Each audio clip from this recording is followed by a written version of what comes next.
धौलपुर गांव में चंदन नाम का एक किसान रहता था। चंदन बहुत ही सीधा और ईमानदार था। उसकी पत्नी और एक बूढ़ी बीमार मां थी।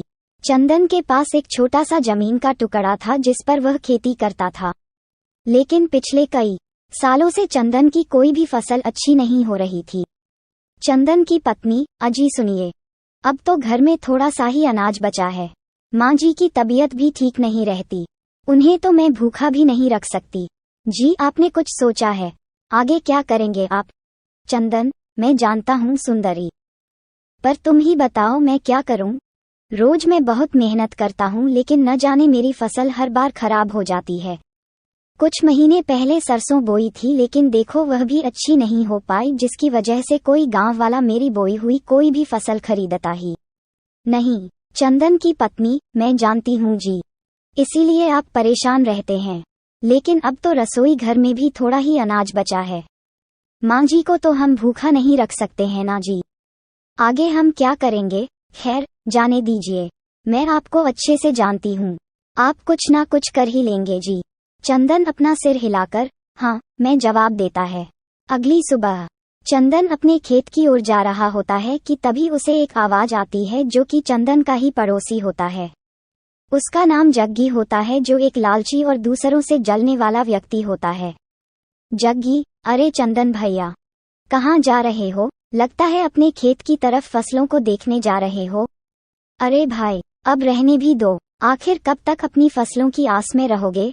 अरे कई सालों से तो कुछ नहीं हो पा रहा तुमसे, अब आगे तुमसे क्या ही होगा। हाँ चंदन, अरे जग्गी भैया, मैं तो पूरी मेहनत करता हूँ और आगे भी करता रहूंगा। मुझे पूरा यकीन है कि आज नहीं तो कल मेरी मेहनत जरूर रंग लाएगी। जग्गी, आखिर बेवकूफ को कोई कितना समझाए। हाँ ठीक है भाई, मैं भी देखता हूँ कि वह दिन कितना जल्दी आएगा। उसकी यह बात सुनकर चंदन थोड़ा दुखी हो जाता है। इसके बाद चंदन अपने खेत पर पहुँचता है और अपने फावड़े से थोड़ी सी जमीन खोदना शुरू कर देता है। वहाँ वह कुछ बीज प्याज की फसल के बो देता है। चंदन, मैंने प्याज के नए बीज बो दिए हैं, भगवान करे इस बार मेरी फसल अच्छी हो जाए। इसके बाद चंदन घर आता है। माँ, चंदन, अरे आ गया बेटा, काफी देर लगा दी बेटा तूने आने में। चंदन, माँ वो मैंने आज खेत में प्याज की नई फसल बोई है, इसलिए घर आने में देर हो गई। तुम बताओ तुम्हारे पैरों का दर्द कैसा है माँ? माँ, बेटा दर्द तो ऐसा ही है, कल गांव के वैद्य जी के पास गई थी, उनके पास एक औषधि है, लेकिन मेरे पास तो पैसे ही नहीं थे, इसलिए उनसे लेने की हिम्मत नहीं हुई। चंदन, अरे माँ तुम चिंता मत करो, मैं कल वैद्य जी से तुम्हारे लिए औषधि ले आऊंगा। माँ, अच्छा चल ठीक है, तू कह रहा है तो ले ही आएगा। इसके बाद चंदन अपने कमरे में जाता है। चंदन, मेरे पास तो 1 रुपया भी नहीं है, आखिर माँ के लिए औषधि कहाँ से लाऊंगा। अगली सुबह चंदन वैद्य जी के पास जाता है जो काफी बूढ़े थे। चंदन को देखते ही, वैद्य बेटा कैसे आना हुआ, सब ठीक तो है ना? चंदन, बाबा मैं क्या बताऊंगा आपको, कल माँ कह रही थी कि आपने पैर दर्द की औषधि बनाई है।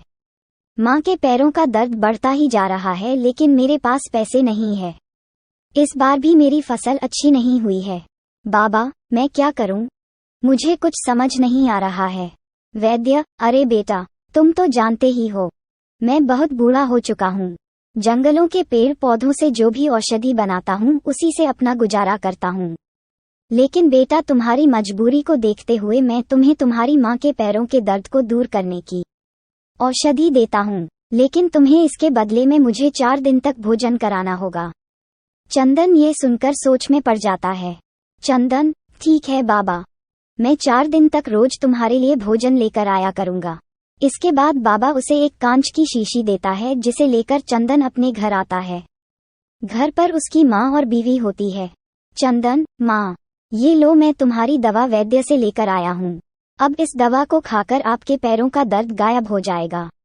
माँ, अरे पता था मुझे बेटा, अब तू यह औषधि ले आया है ना, अब मैं बहुत जल्दी ठीक हो जाऊंगी। तेरे जैसा बेटा पाकर मैं तो धन्य हो गई बेटा। चंदन, ये तो मेरा कर्तव्य था। तभी उसकी पत्नी चंदन के पास आती है। चंदन की पत्नी, सुनिए जी, सच सच बताइए आपके पास माँ जी की दवा के लिए पैसे कहाँ से आए?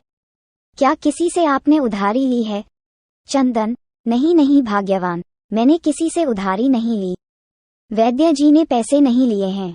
लेकिन वो ये चंदन की पत्नी, ये वो क्या कर रहे हैं, बताए ना। वैद्य जी को देने के लिए पैसे कहाँ से आए आपके पास?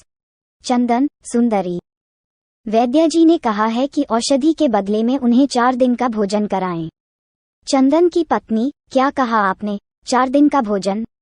यह क्या किया आपने? आपको पता है ना, रसोई घर में सिर्फ सीमित भोजन ही बचा है। ऐसे में अगर हम 4 दिन तक रोज रोज वैद्य जी को भोजन देते रहेंगे तो मैं आपको और माँ जी को क्या खिलाऊंगी जी? चंदन, भाग्यवान, मैं जानता हूँ, मेरे पास दूसरा कोई और रास्ता नहीं है। माँ के लिए वैद्य जी से वो औषधि लेनी बहुत जरूरी थी, इसलिए मैंने उनकी बात मान ली। इस समय दोनों बहुत दुखी हो जाते हैं। चंदन की पत्नी चंदन और उसकी माँ को भोजन देती है। चंदन की माँ भोजन खाने लगती है, लेकिन चंदन सिर्फ देख रहा था। चंदन की माँ, क्या हुआ बेटा, तू भोजन क्यों नहीं खा रहा है? चंदन, खा लूंगा, अभी मुझे भूख नहीं है, तुम खा लो। इसके बाद चंदन की माँ अपने कमरे में चली जाती है और चंदन अपना भोजन लेकर बाबा के पास जाता है। चंदन, बाबा, मैं आपके लिए भोजन लेकर आया हूँ, खा लीजिए। जो भी मेरे घर में रूखा सूखा था, मैं आपके लिए ले आया। वैद्य, अरे आ गए बेटा तुम, मैं तुम्हारा ही इंतजार कर रहा था। बहुत जोरों की भूख लगी है बेटा। बाबा उसका भोजन खा लेता है। इसके बाद चंदन रोज ऐसे ही करता। चौथे दिन, चंदन की पत्नी, सुनिए जी, आज तो रसोई घर में सारा अनाज खत्म हो गया है। मुझे तो बहुत चिंता हो रही है जी, आज क्या बनाऊंगी? चंदन ये सुनकर बहुत दुखी हो जाता है। चंदन, मन ही मन, आज कैसे बाबा को भोजन दूंगा? वह अपने खेत में जाता है और देखता है कि उसकी बोई प्याज की फसलों में से एक प्याज खिलाई है जो देखने में बहुत सुंदर लग रही है। चंदन उसे तोड़कर अपने घर ले आता है। चंदन की पत्नी, ये क्या है जी, एक प्याज से क्या होगा भला? चंदन रसोई घर में जाता है और एक आटे के डिब्बे को खोलता है जिसमें बहुत ही कम आटा था। चंदन, तुम इस आटे की रोटी बना दो। चंदन की पत्नी, यह क्या बोल रहे हैं जी, इस आटे की तो केवल एक और बहुत ही छोटी रोटी बन पाएगी, इससे तो किसी का पेट भी नहीं भरेगा। चंदन, तुम बनाओ तो सही, तुम इस आटे की छोटी ही सही लेकिन रोटी बना दो। इसके बाद उसकी पत्नी थोड़े से आटे की एक छोटी सी रोटी बना देती है। उसे लेकर चंदन वैद्य के पास जाता है। चंदन, ये लो बाबा, मैं आपके लिए खान लेकर आया हूँ, लेकिन आपसे माफी चाहता हूँ, आज मेरे घर पर आटा नहीं था। बस जो थोड़ा सा आटा बचा था उसी से मेरी पत्नी ने आपके लिए रोटी बना दी है, और साथ में मैं अपनी प्याज की फसल में से सबसे पहले जो प्याज खिलाई थी वह ले आया हूँ। बाबा चंदन की यह बात सुनकर बहुत खुश हो जाते हैं। वैद्य, कोई बात नहीं बेटा, मैं आज यही खा लूंगा। प्याज और रोटी खा लेने के बाद, वैद्य, बेटा तुम बहुत अच्छे इंसान हो, तुम्हारी रोटी और प्याज खाकर मुझे बहुत आनंद आया। तुम्हारी ईमानदारी और निष्ठा को देखते हुए मैं तुम्हें कुछ देना चाहता हूँ। तभी वैद्य बाबा अपने पिटारे में से एक सफेद रंग की पोटली निकालते हैं और चंदन को दे देते हैं। वैद्य, ये लो बेटा औषधि, यह मैंने बहुत मेहनत से बनाई है। ये चमत्कारी औषधि है, इसे तुम जिस भी चीज में डालोगे उसका स्वाद 10 गुना बढ़ जाएगा। जैसे तुमने मुझे भोजन खिलाया है वैसे ही तुम भूखे इंसानों को भोजन कराओ। तुम एक ढाबा खोलो, तुम जो भी खाने की चीज बनाओगे उसमें इस औषधि का इस्तेमाल करना। ये तुम्हारी कमाई का साधन भी बनेगा।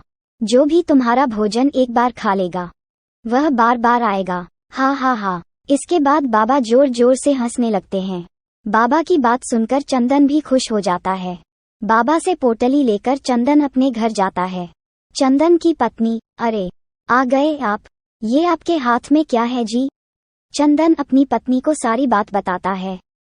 चंदन की पत्नी, यह क्या कह रहे हैं आप? क्या सच में ये चमत्कारी पोटली है? लेकिन हमारे पास तो इतने पैसे भी नहीं है, कहाँ से लाएंगे हम अनाज?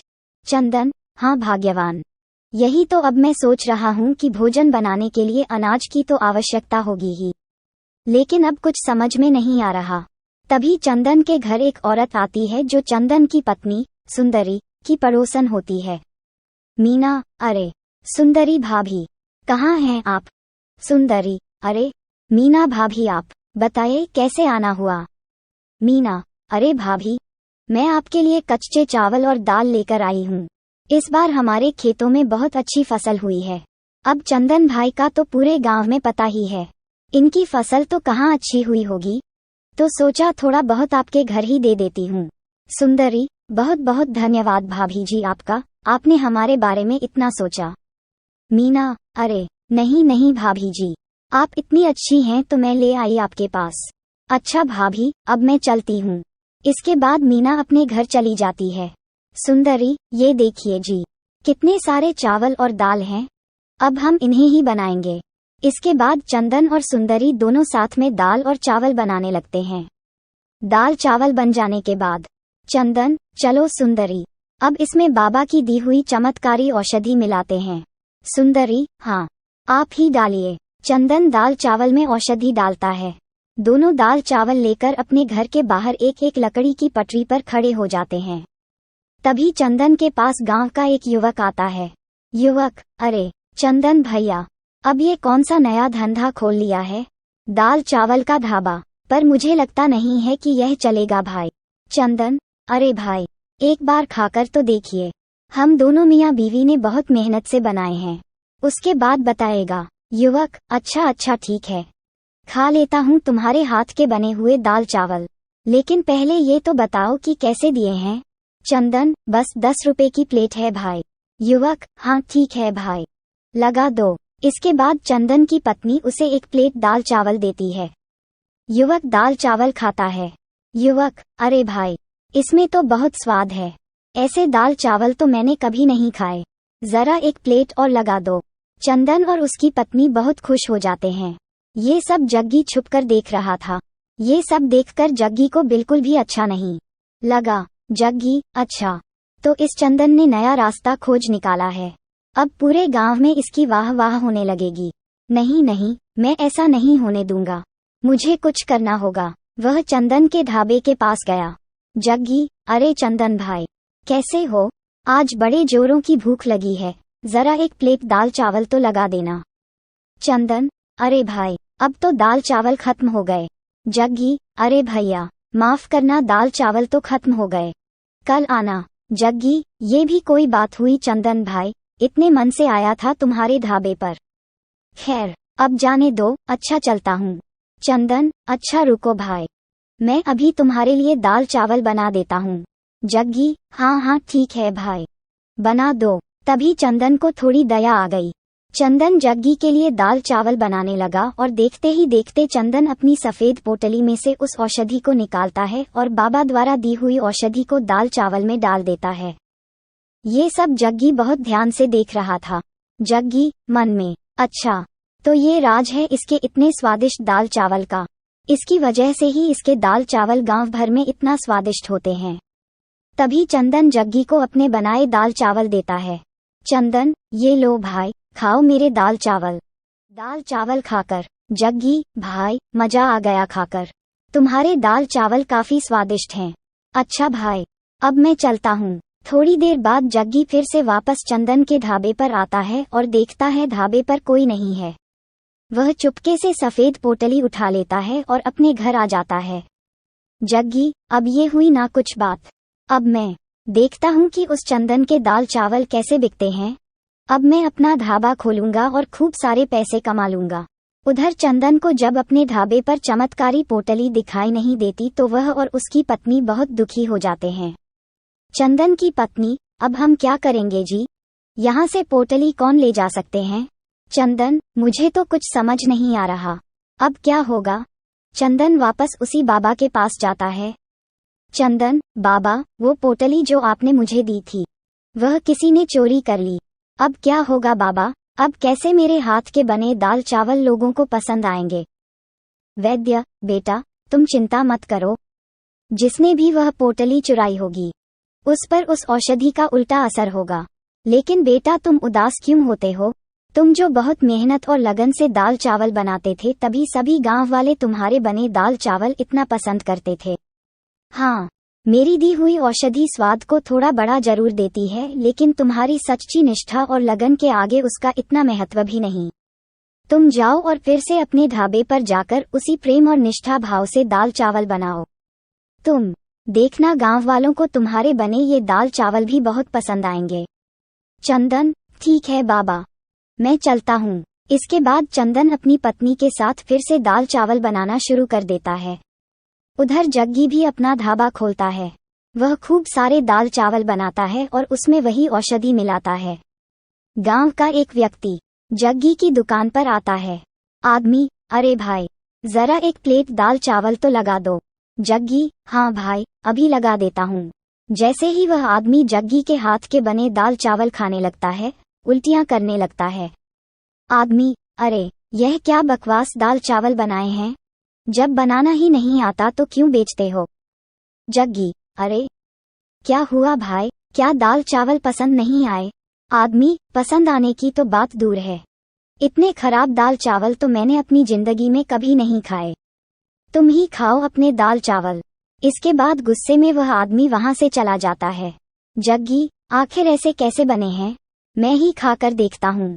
अरे इतने कड़वे बने हैं ये तो, इनसे तो मुझे भी उल्टी हो जाएगी। छी छी छी, हे भगवान, अब कौन मेरे बने इतने दाल चावल खाएगा? इतने सारे दाल चावल खरीदने के लिए तो मैंने अपनी सारी जमा पूंजी लगा दी। यह क्या कर दिया मैंने? और जग्गी बहुत तेज तेज रोने लगता है। चंदन और उसकी पत्नी बहुत मेहनत से बिना औषधि के दाल चावल बनाते हैं। सभी गांव वालों को वो बहुत पसंद आते हैं और उनके ढाबे पर फिर से लोगों की भीड़ लगना शुरू हो जाती है। बिना औषधि के चंदन का ढाबा पहले की तरह चलने लगता है और चंदन हंसी खुशी अपनी माँ और पत्नी के साथ रहने लगता है। दोस्तों, अगर आपको हमारी कहानी अच्छी लगती है तो चैनल को लाइक कीजिए और सब्सक्राइब कीजिए। Thank you.